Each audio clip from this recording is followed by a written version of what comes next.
ഇപ്പോൾ hi friends, പുതിയൊരു വീഡിയോയിലേക്ക് സ്വാഗതം. നമ്മളിപ്പോൾ ഒരു യാത്രയൊക്കെ പോകുന്ന സമയത്ത് നിങ്ങൾ ചിലപ്പോൾ ഏതെങ്കിലും നദികൾ നോക്കുന്ന സമയത്ത് അത് പൊല്യൂട്ടഡ് ആയിട്ട് കാണപ്പെടും. എന്തെങ്കിലും തരത്തിലുള്ള കുളവാഴയോ അങ്ങനെ എന്തെങ്കിലുമൊക്കെ തരത്തിലുള്ള അക്വാറ്റിക് ഓർഗാനിസംസ് വളർന്ന് പന്തലിച്ച് കിടക്കുന്ന ചില കാഴ്ചകൾ നമുക്ക് കാണാൻ സാധിക്കും.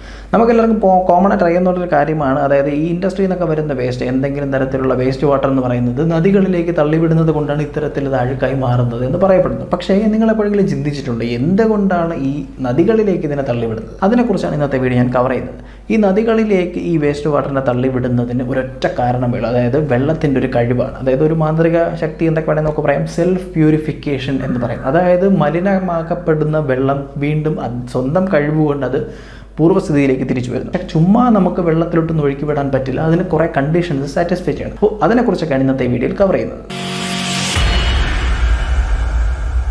ഇത്തരത്തിലുള്ള പദ്ധതി ആരംഭിക്കുന്നത് ഇംഗ്ലണ്ടിൽ നിന്ന് തന്നെയാണ്. അതായത് ഏതാണ്ട് 1912 മുതൽ നമ്മൾ അതേ രീതിയിൽ ഫോളോ ചെയ്ത് വരുന്നുണ്ട്. ഇന്നും ഇംഗ്ലണ്ടിൽ നിലനിൽക്കുന്ന ഒരു പ്രോസസ്സാണ്. അതായത് ഇത്തരത്തിൽ വരുന്ന വേസ്റ്റ് വാട്ടർ, നമുക്കറിയാം ഏതെങ്കിലും ഓഫീസ് കോംപ്ലക്സോ ഫ്ലാറ്റുകളോ എടുത്തു കഴിഞ്ഞാൽ അവിടെ ഒരു സീവേജ് ട്രീറ്റ്മെൻറ്റ് പ്ലാന്റ് ഉണ്ടാവും.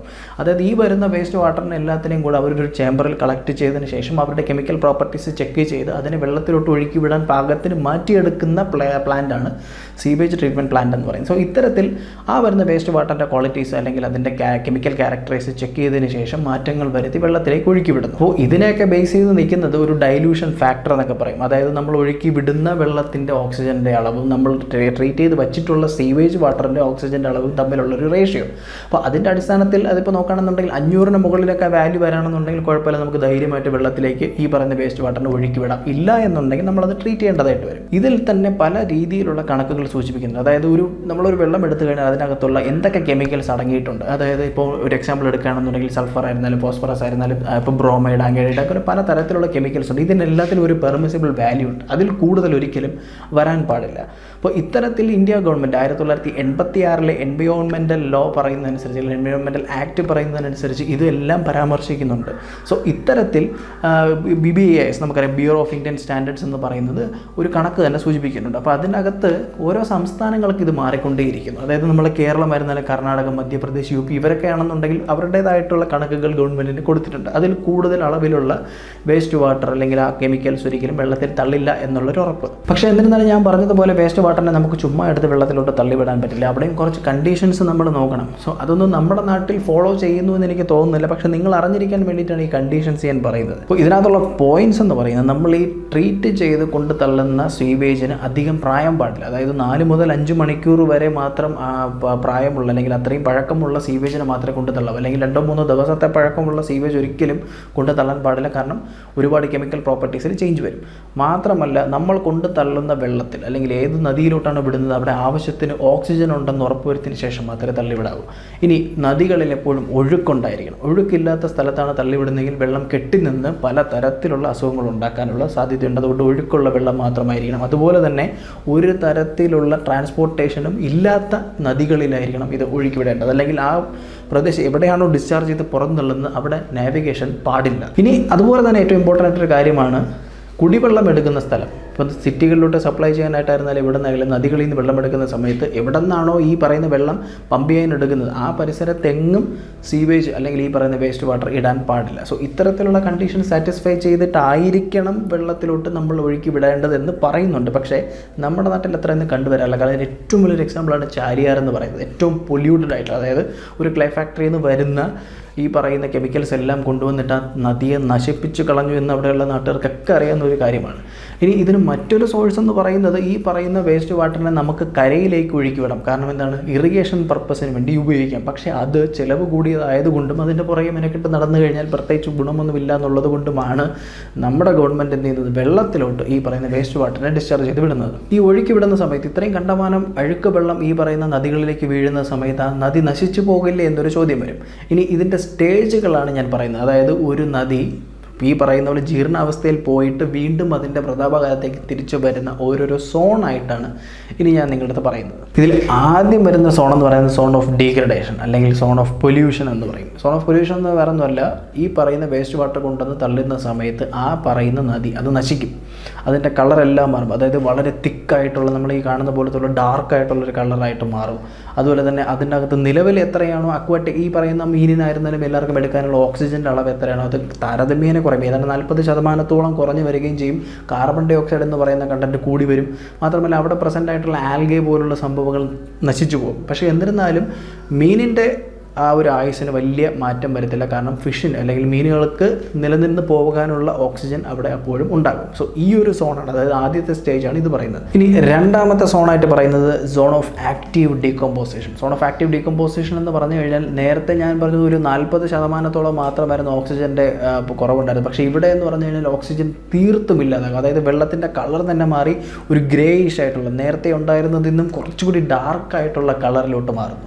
ഈ ഒരു അവസ്ഥയിൽ എത്തുമ്പോഴേക്കും അവിടെ ഓക്സിജൻ്റെ അളവ് തീർത്തുമില്ല. അതായത് 40% ഓക്സിജൻ ഉണ്ടായിരുന്നു എന്നുള്ള കണ്ടീഷനിൽ നിന്ന് അത് വീണ്ടും താഴേക്ക് പോയി 0% എത്തുന്നു. സോ ആ ഒരു പ്രദേശത്ത് കാണപ്പെടുന്ന മത്സ്യങ്ങളെല്ലാം ചത്ത് നശിക്കുന്നു. കംപ്ലീറ്റ് ഓർഗാനിസംസും ചത്ത് നശിച്ചതിന് ശേഷം പിന്നെ അവിടെ മീഥേൻ പോലുള്ള ഗ്യാസിൻ്റെ ഇവോൾവ് ഉണ്ടാകുന്നു.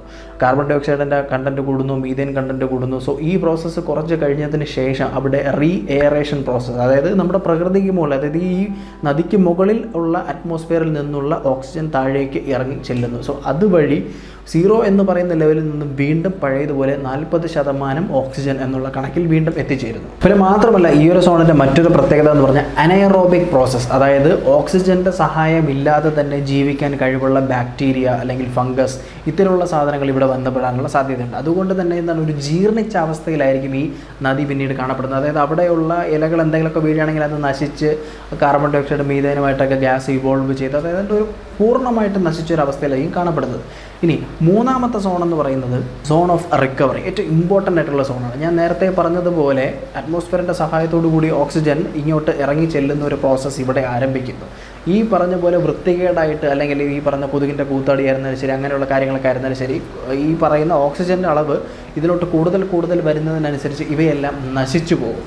നശിച്ചു പോകുക എന്ന് പറഞ്ഞു കഴിഞ്ഞാൽ നേരത്തെ ഇതിൻ്റെ ജീർണാവസ്ഥയിലേക്ക് സഹായകമായിട്ടുള്ള അനേറോബിക് ആയിട്ടുള്ള ഓർഗാനിസംസ് കംപ്ലീറ്റ് ആയിട്ട് നശിച്ചു പോവുകയും കൂടുതൽ ഓക്സിജൻ ഇതിലേക്ക് വരികയും വീണ്ടും പഴയതുപോലെ ഏതാണ്ട് 40 അല്ലെങ്കിൽ 60-70% ഓക്സിജൻ വീണ്ടും പഴയതുപോലെ തിരിച്ചു വരുന്നൊരു സ്റ്റേജാണ്. അപ്പോൾ ഇതിലോട്ട് വരുന്തോറും കട്ടയായിട്ട് അല്ലെങ്കിൽ ഇത്രയും ഡാർക്കായിട്ടിരുന്ന കളർ മാറി കുറച്ച് തെളിഞ്ഞ് വരുന്നൊരു സ്റ്റേജിലേക്ക് ഇവിടെ വെള്ളം എത്തുകയാണ്. ഇനി ഏറ്റവും ലാസ്റ്റ് സ്റ്റേജാണ് സോൺ ഓഫ് ക്ലീൻ വാട്ടർ എന്ന് പറയുന്നത്. അപ്പോൾ ക്ലീൻ വാട്ടർ എന്ന് പറയുമ്പോൾ നേരത്തെ പറഞ്ഞതുപോലെ തന്നെ ഇവിടെ നമ്മുടെ ഓക്സിജൻ കണ്ടൻറ്റ് വീണ്ടും പൂർവാധികം സ്ഥിതിയോട് തിരിച്ചു വരും. പിന്നീട് ഏതെങ്കിലും പ്രദേശത്ത് നിന്ന് ഇപ്പോൾ ഗ്രീൻ ഫിഷ് പോലുള്ള മത്സ്യങ്ങൾ ഇവിടോട്ട് വീണ്ടും വരും. വീണ്ടും പഴയതുപോലെ അക്വാട്ടിക് ലൈഫ് വന്നു തുടങ്ങും.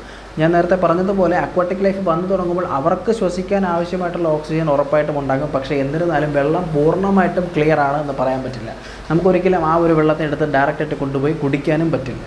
അപ്പം അതിന് ട്രീറ്റ്മെൻ്റ് എല്ലാം നടത്തിയതിന് ശേഷം മാത്രമേ പറ്റുള്ളൂ. പക്ഷേ എന്നാലും വെള്ളത്തിലെ ജീവികൾക്ക് ശ്വസിക്കാൻ ആവശ്യമായിട്ടുള്ള ഓക്സിജനും കിട്ടും, വെള്ളം തെളിഞ്ഞു വരാനുള്ള സാധ്യതയൊക്കെ കൂടുതലാണ്. സോ ഈ ഒരു പ്രോപ്പർട്ടിയുടെ ബേസിസിലാണ് നമ്മുടെ ഈ സീവേജ് വാട്ടർ കൊണ്ടുവന്ന് തള്ളുന്നത്. പക്ഷേ എല്ലാ തവണയും ഈ ഒരു പ്രോസസ്സ് നടക്കണമെന്നില്ല. കാരണം ഈ പറഞ്ഞാൽ ഒരിക്കൽ നമ്മളിപ്പോൾ ഒരു സീവേജ് വാട്ടർ കൊണ്ടിട്ടതിന് ശേഷം കുറച്ച് ദിവസങ്ങൾ എടുത്തിട്ടായിരിക്കും ഈ നദി വീണ്ടും പഴയ സ്ഥിതിയിലേക്ക് വരുന്നത്. പിന്നെ മഴ പോലുള്ള സംഭവങ്ങൾ അല്ലെങ്കിൽ ഏതെങ്കിലും ഭാഗത്ത് നിന്ന് ഒഴുകി വരുന്ന വെള്ളം ഇവരുടെയൊക്കെ പ്രസൻസ് കൊണ്ട് ഇത്തരത്തിൽ വെള്ളം തെളിഞ്ഞു വരാനുള്ള സാധ്യത കൂടുതലാണ്. പക്ഷേ കണ്ടിന്യൂസ് ആയിട്ട് ഇൻഡസ്ട്രിയിൽ നിന്നുള്ള വേസ്റ്റ് ഇങ്ങനെ കണ്ടിന്യൂസ് ആയിട്ട് വന്നുകൊണ്ടേയിരിക്കുകയാണെന്നുണ്ടെങ്കിൽ ഇതിൻ്റെ സമയം മാറി വരുന്നുണ്ട്. അതായത് ഏതെങ്കിലും ഒരു പ്രത്യേക സമയത്തെങ്കിലും നിർത്തി വെച്ചിരുന്നാൽ മാത്രമേ വെള്ളത്തിന് ഈ പ്രോസസ്സ് ആരംഭിക്കാനുള്ള സമയം എടുക്കുള്ളൂ. പക്ഷേ കണ്ടിന്യൂസ് ആയിട്ട് ഈ അഴുക്ക് വെള്ളം കൊണ്ടുവന്നിടുകയാണെന്നുണ്ടെങ്കിൽ ഉറപ്പായിട്ടും ആ നദി നശിച്ചു പോകും. അത് നമുക്ക് ഏറ്റവും തെളിവെന്ന് പറയുന്നത് ഈ ഒരു കൊറോണ കാലത്ത് കുറേ ഇൻഡസ്ട്രീസ് അടച്ചിട്ടിരുന്നത് കൊണ്ട് തന്നെ നദികളെല്ലാം വളരെയധികം ക്ലീൻ ആയിരുന്നു, അന്തരീക്ഷം ക്ലിയർ ആയിരുന്നു എന്നൊക്കെ പറയും. സോ അതിൻ്റേതായിട്ടുള്ള സമയവും നമ്മൾ കൊടുത്താൽ മാത്രമേ ഇതേപോലുള്ള റിക്കവറി സ്റ്റേജിലോട്ട് വെള്ളം തിരിച്ചു വരികയുള്ളൂ. സോ ഇത്തരത്തിലാണ് ഇതുകൊണ്ടാണ് നമ്മൾ വെള്ളത്തിലോട്ട് ഈ പറയുന്ന ഇൻഡസ്ട്രിയൽ വേസ്റ്റ് ആയിരുന്നാലും മറ്റു വേസ്റ്റ് ആയിരുന്നാലും ട്രീറ്റ് ചെയ്തിട്ട് കളയുന്നത്. ഇനി അടുത്ത എൻ്റെ വീഡിയോയിൽ ഒരു ഹിൻ്റാണ്. അതായത് നമുക്കെല്ലാവർക്കും അറിയുന്ന ഒരു കാര്യമാണ്, ഏതെങ്കിലും ഒരു റോഡ് ടാർ ചെയ്ത് പൂർത്തിയാക്കുന്ന സമയത്ത് അതായത് വിത്തിൻ ഒരു 48 മണിക്കൂറിനകം തന്നെ ഒരു പൈപ്പ് പൊട്ടും. ഇട്ട ടാറിനെ കുഴിച്ച് തോണ്ടാനായിട്ട് PWD ആൾക്കാർ വരും. അപ്പോൾ നമ്മൾ വിചാരിക്കുന്നത് ഈ പറയുന്ന വാട്ടർ അതോറിറ്റിയും PWDയും തമ്മിലുള്ള ശത്രുതയാണ്, അല്ലെങ്കിൽ അവരുടെ ടൈംസിലാണ്, അല്ലെങ്കിൽ എന്നൊക്കെ പറഞ്ഞ് നമ്മളൊരു തരത്തിൽ നമ്മൾ വിശ്വസിക്കുന്നുണ്ട്. പക്ഷേ ശരിക്കും എന്താണ് അതിൻ്റെ കാരണം എന്നറിയാൻ അടുത്ത വീഡിയോ വരെ കാത്തിരിക്കുക.